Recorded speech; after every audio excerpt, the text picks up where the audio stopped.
পড়ে। আল্লাহ তাআলা হিংসুকের হিংসা থেকে আশ্রয় চাইতে বলেছে।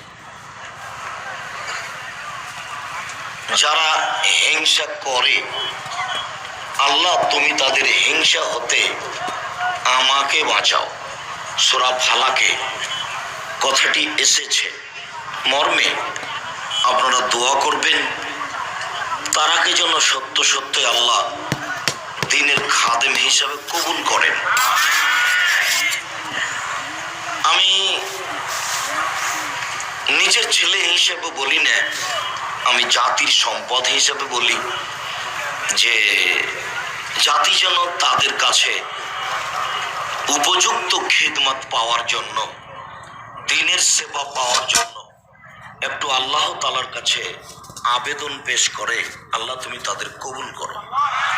তাহলে তাদের জন্য দ্বীন প্রচার করা পথ ঘাট সহজ হবে।